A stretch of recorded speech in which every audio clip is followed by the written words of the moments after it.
The morning sun cast long shadows across Thunder Valley Raceway as Staff Sergeant James Cooper pulled into the parking lot in his pickup truck. It was just past 7 a.m. on a Sunday, and the air was crisp with the promise of a beautiful spring day. Cooper, a 32-year-old Special Forces veteran with 3 tours in Afghanistan under his belt, had started coming to the track every weekend. For him, it was more than just a hobby. It was his way of finding peace after years of combat. As he unloaded his metallic blue Kawasaki Ninja from the truck bed, several other bikers began arriving at the track. Cooper noticed them watching him, particularly eyeing the small American flag and military patches on his riding jacket. He had earned every one of those patches the hard way, but he wasn't one to brag about his service. The soldier preferred to let his riding do the talking. Cooper began his usual pre-ride routine, something that had become almost sacred to him. He checked every inch of his bike with the same attention to detail that had kept him alive in combat. The oil levels, tire pressure, brake fluid, nothing escaped his careful inspection.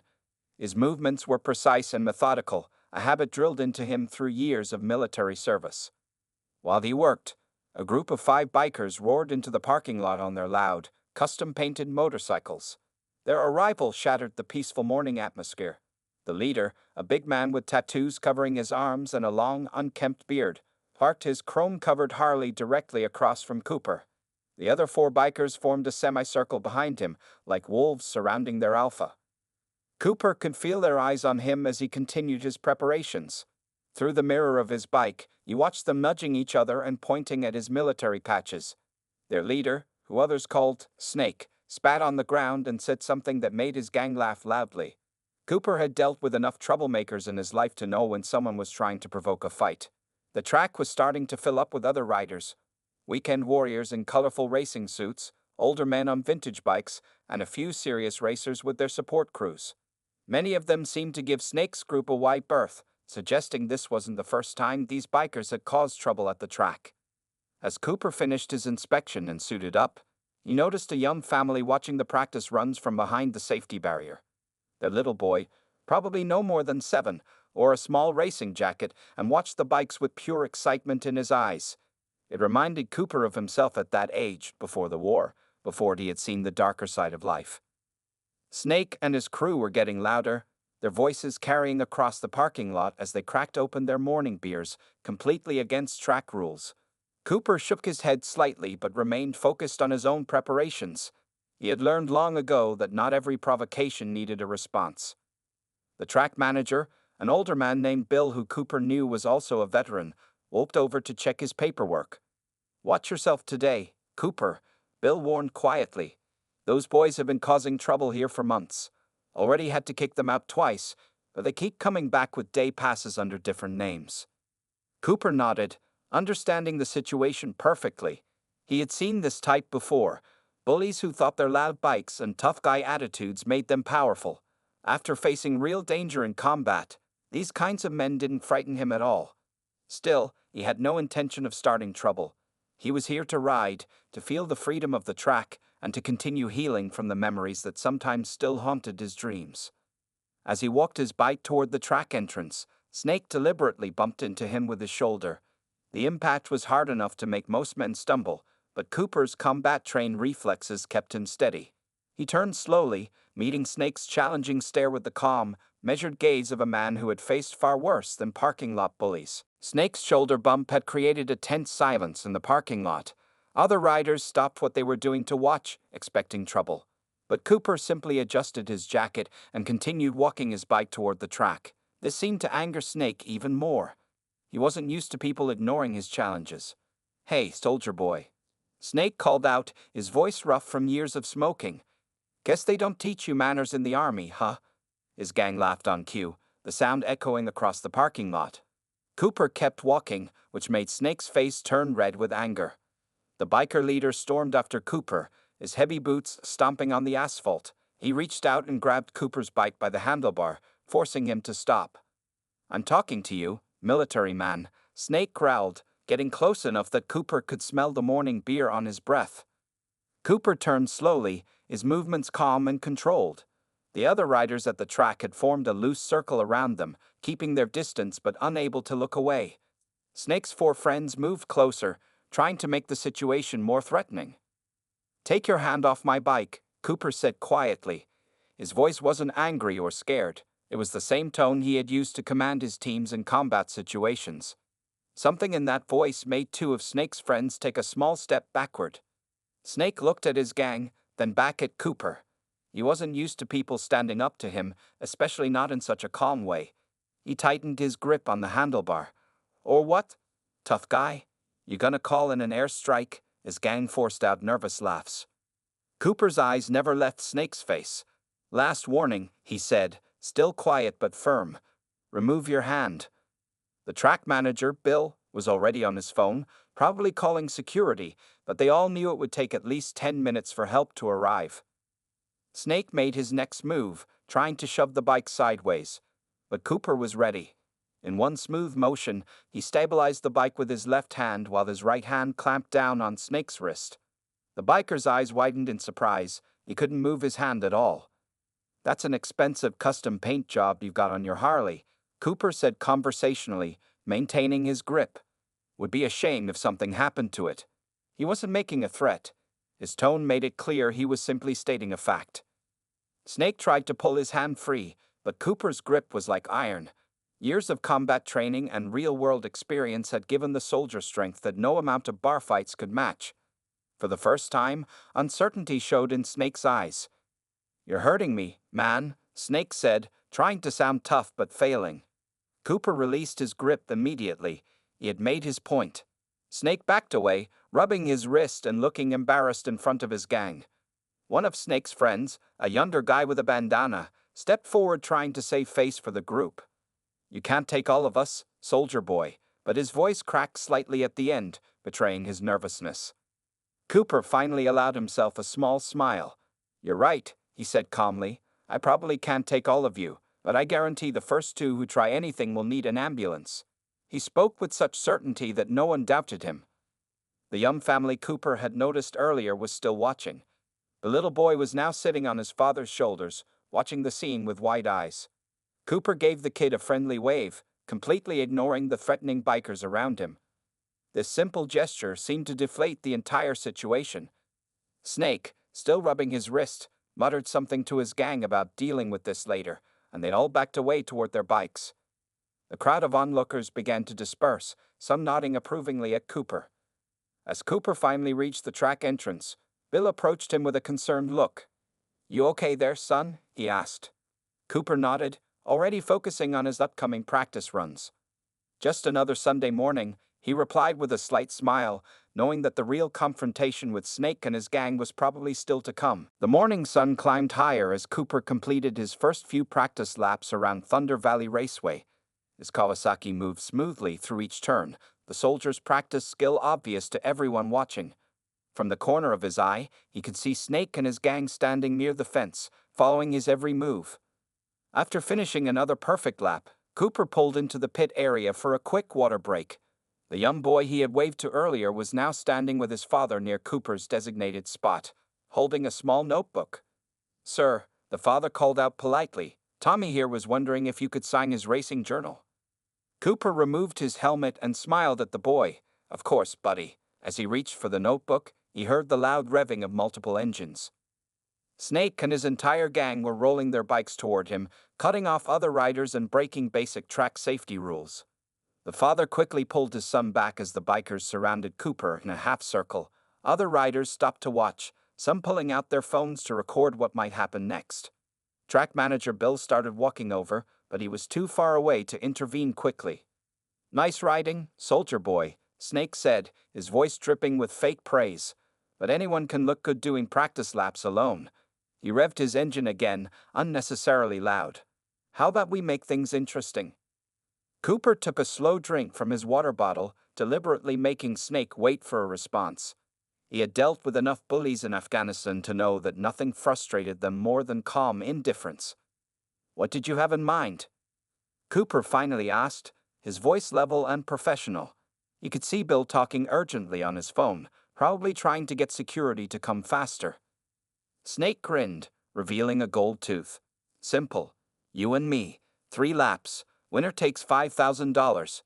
He pulled out a thick wad of cash from his jacket, Unless you're scared to race a real biker.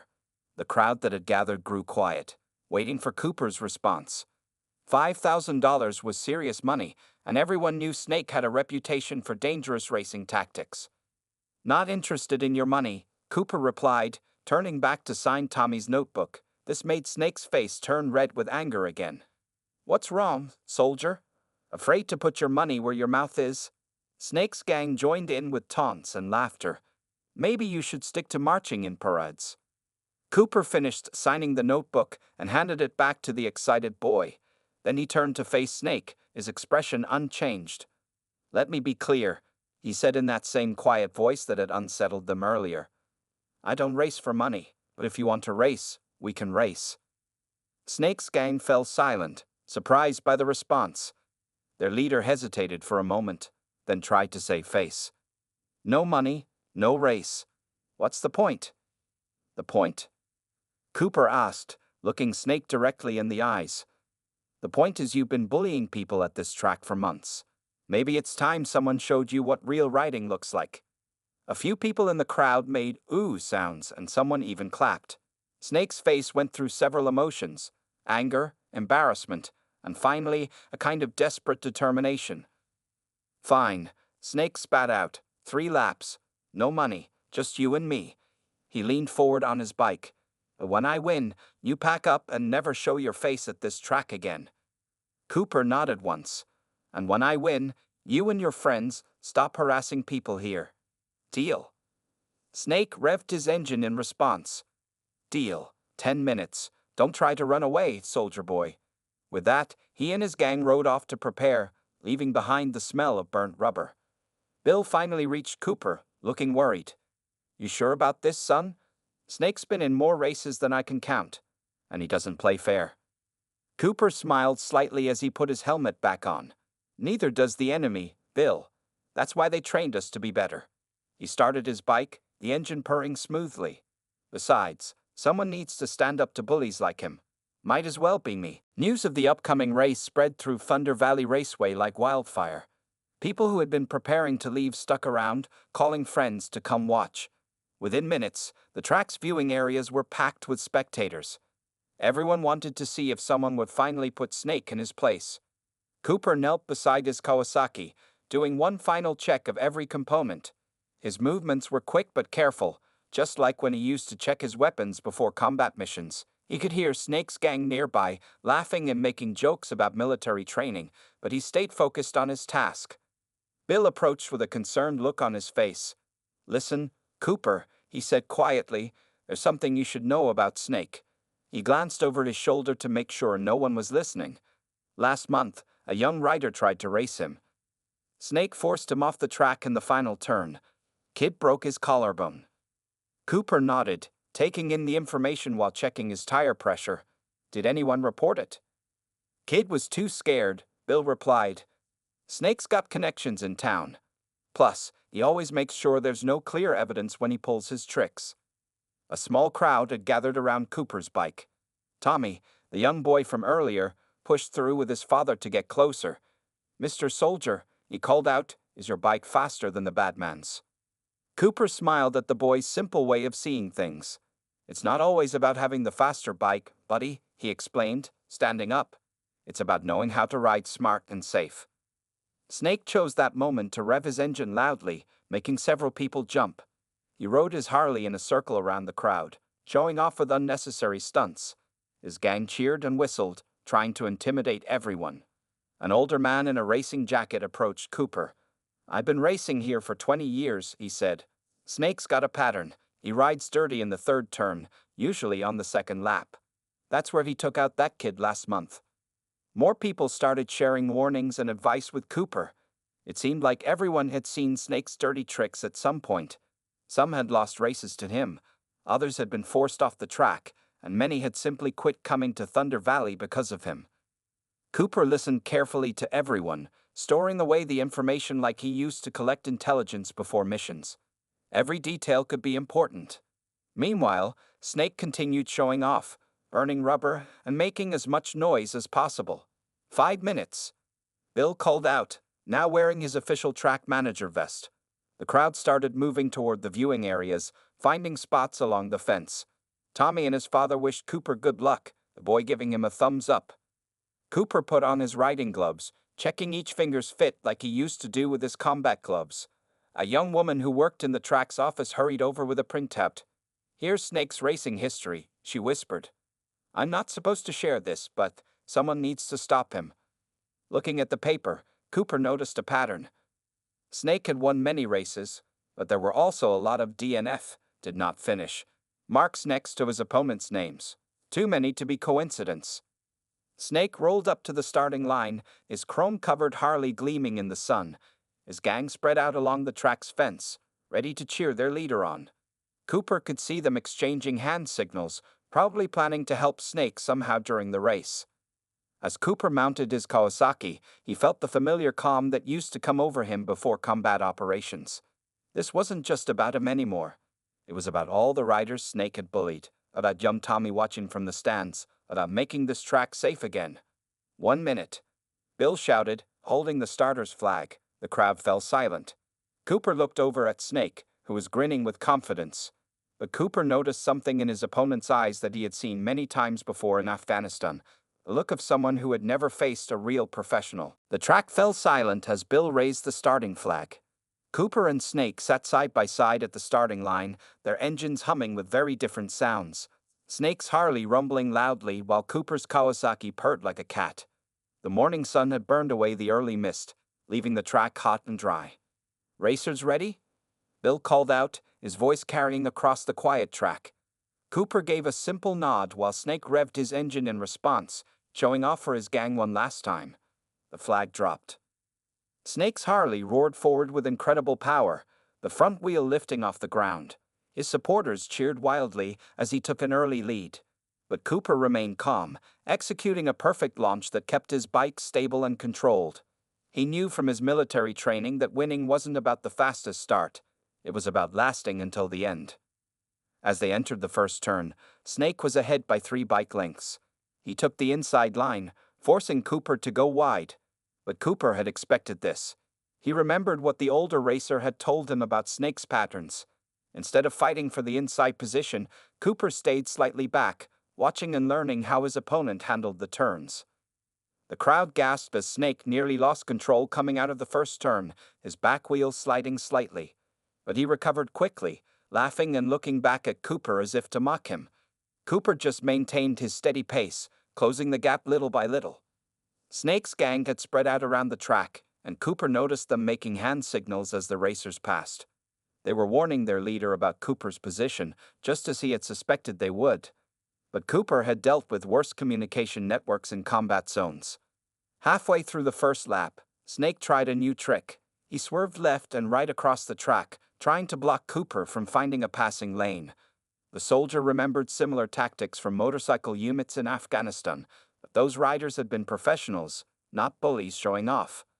"What's wrong, soldier boy?" Snake shouted over the engine noise. "Too scared to pass." He looked back again, taking his eyes off the track ahead. Cooper knew this was another mistake. A professional never loses focus on what's ahead. The crowd watched in amazement as Cooper stayed close, but never tried to pass, even when gaps appeared. Some people started shouting for him to make his move, but Cooper stuck to his plan. He had learned in combat that patience was often the best weapon. As they approached the final turn of the first lap, Snake's confidence grew. He started showing off more, taking risks that made the crowd gasp. His gang cheered louder with each dangerous move. But Cooper noticed something they didn't. Snake's riding was getting sloppier, more desperate. Tommy, the young boy who had asked for Cooper's autograph, jumped up and down at the fence. "Go, Mr. Soldier," he shouted as they passed. Cooper gave him a quick nod without losing focus on the race. The first lap ended with Snake still in the lead, but Cooper had closed the gap to just 1 bike length. Snake's earlier confidence was fading. He kept looking back more often, trying to figure out why he couldn't shake the soldier. Bill watched from the starter's position, shaking his head in amazement. "Look at that soldier's form," he said to another track official. "He's not just riding, he's studying his enemy." As they started the second lap, the real battle was about to begin. Cooper had seen everything he needed to see. He knew Snake's patterns now, his weaknesses, and most importantly, his fears. The soldier's face showed no emotion behind his visor, but he was ready to begin his real strategy. Snake's gang didn't notice the change in Cooper's riding style, but Bill did. The track manager smiled, recognizing the look of a professional about to show his true skills. The next lap would change everything at Thunder Valley Raceway. As the second lap began, something changed in Cooper's riding style. The crowd noticed it immediately. He was no longer just following Snake, he was hunting him. Every move was precise, calculated, like a predator stalking its prey. Snake felt the change too, his confidence crumbling as he watched Cooper's blue Kawasaki growing larger in his mirrors. Approaching the first turn, Snake tried his usual intimidation tactics, swerving across the track, but this time Cooper was ready. Instead of backing off, he feinted to the left, making Snake defend that side, then smoothly switched to the right. The move was so quick and clean that Snake nearly lost control trying to block it. "He's playing with him now," Bill said to the officials nearby, "just like a cat with a mouse." The other track workers nodded, amazed at the skill they were witnessing. Cooper wasn't just racing, he was giving a master class in precision riding. Snake's gang started shouting warnings more frantically now. They could see their leader was in trouble, but their hand signals and shouts were actually making things worse, distracting Snake at crucial moments. Cooper had seen this before. In combat, an enemy's support network could become their biggest weakness. Halfway through the second lap, Cooper made his first real move. As they approached a series of tight turns, he pulled up close behind Snake, so close that the biker could hear Cooper's engine over his own. Snake's nerve broke slightly. He took the next turn too fast, his back wheel sliding dangerously. "Getting nervous?" Cooper called out calmly, his voice carrying over the engine noise. The taunt was perfectly timed. Snake responded by twisting his throttle harder, exactly as Cooper had predicted. The Harley's powerful engine pushed the bike faster, but Snake was losing his smooth riding form.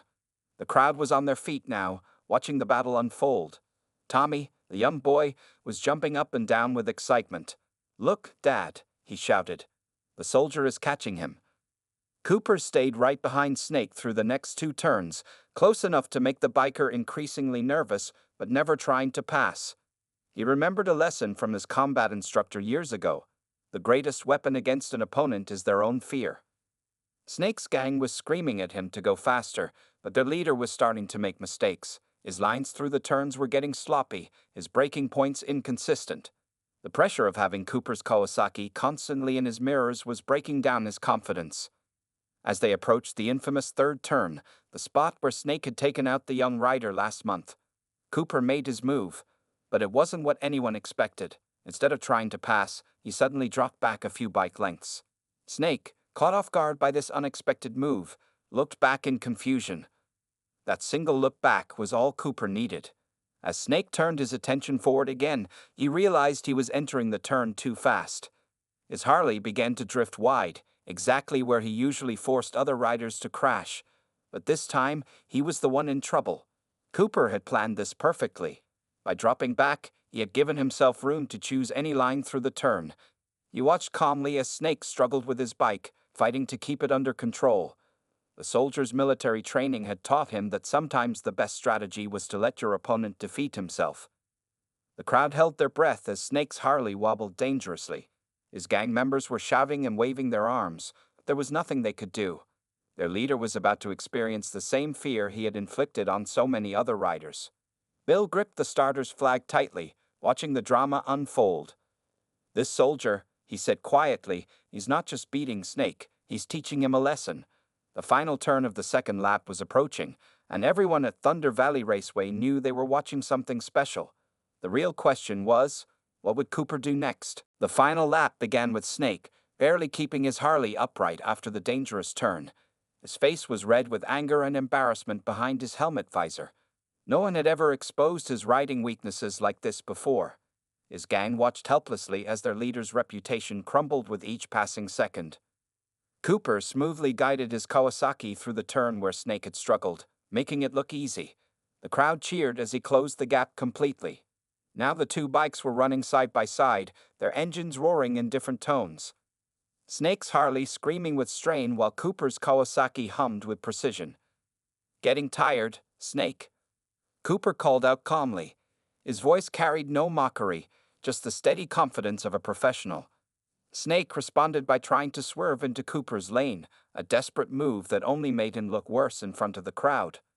The soldier easily avoided Snake's attempt to hit him, exactly as he had avoided aggressive drivers during convoy missions in Afghanistan.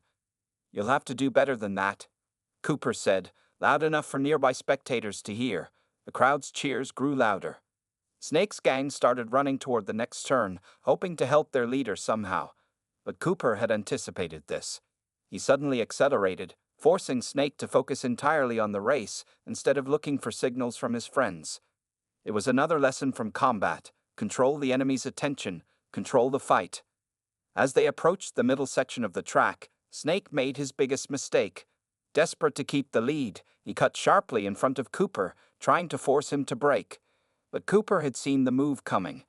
Instead of slowing down, he smoothly shifted his weight and changed lanes, passing Snake on the outside while the biker was still trying to recover from his failed block. "No!" Snake screamed in frustration, twisting his throttle to its limit. His Harley's engine roared dangerously as he tried to catch up. But Cooper remained perfectly calm, hitting every turn with military precision, each move calculated and controlled. The young boy, Tommy, was practically dancing with excitement as Cooper took the lead. "Look, Dad. The good guy is winning." Other spectators smiled at the child's simple but accurate description of what was happening.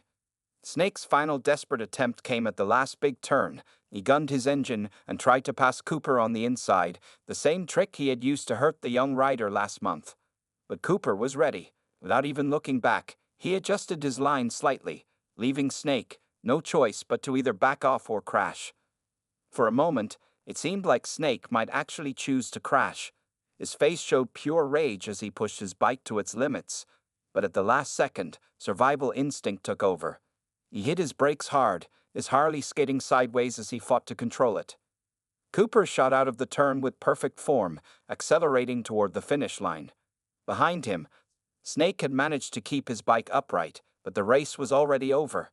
The soldier crossed the finish line 2 bike lengths ahead, his victory as clean and professional as everything else he had done that morning. The crowd erupted in cheers as Cooper took a cool-down lap, his posture still perfect, his riding still smooth. Snake's gang stood in shocked silence, watching their leader slowly ride toward the pit area, his head down in defeat. Bill raised the checkered flag with a big smile, marking the end of more than just a race. Everyone knew they had witnessed something special, not just a victory, but a lesson in how real skill and professionalism beats bullying and intimidation. As Cooper completed his cool-down lap, he noticed Snake's gang starting to gather near the pit entrance. Their faces showed a mix of anger and disbelief. The real test, Cooper knew, would come in the next few minutes. The race was over, but the confrontation might not be. Cooper brought his Kawasaki to a smooth stop in the pit area, the engine cooling down with quiet ticks. The crowd was still cheering, but he noticed Snake's gang forming a half-circle behind him. 5 angry men, their faces showing a mix of embarrassment and rage. Snake himself sat on his Harley a few feet away, his helmet now off, revealing a face red with fury. The soldier calmly removed his own helmet and placed it on his bike's seat. His movements were steady and controlled, just like they had been during the race. The crowd fell quiet, sensing the tension in the air. Track manager Bill started walking over quickly, his phone already in his hand. "You cheated somehow," Snake growled, getting off his bike. "Nobody rides like that without cheating." His gang members moved closer, trying to look threatening. But Cooper noticed their movements were uncertain. The confident swagger from earlier that morning was gone. Cooper turned to face them, his expression neutral. "No cheating," he said simply. "Just training and experience." He stood relaxed but ready, his combat-trained eyes watching all 5 men at once. "The race is over, Snake. You lost fair and square." Snake took an aggressive step forward, his fists clenched. "Maybe we need to settle this another way," he threatened. His gang spread out slightly, trying to surround Cooper. But before they could move further, something unexpected happened. The older rider who had warned Cooper about Snake's racing tactics stepped forward from the crowd. Then another regular track member joined him, and another. Within seconds, more than 20 riders had moved to stand behind Cooper. "It's over, Snake," the older rider said firmly. "We're done being scared of you and your gang. If you want trouble, you'll have to deal with all of us." Tommy, the young boy, suddenly ran forward and hugged Cooper's leg. "You're my hero, Mr. Soldier," he said excitedly. His father followed quickly, looking nervous about the confrontation, but determined to stand with Cooper. Snake looked around, seeing dozens of faces staring back at him with newfound courage. His gang members started backing away, reading the situation clearly. The balance of power at Thunder Valley Raceway had shifted permanently. "This isn't worth it, boss," one of Snake's younger gang members said quietly. "Let's just go." The others nodded in agreement, already moving toward their bikes. Snake stood alone now, his face showing the struggle between his anger and his realization that his reign of terror at the track was finished. Cooper walked up to him, maintaining eye contact. "You're a good rider, Snake," Cooper said calmly. "But being good isn't enough if you use your skills to hurt people. The track is for everyone, not just those who can intimidate others."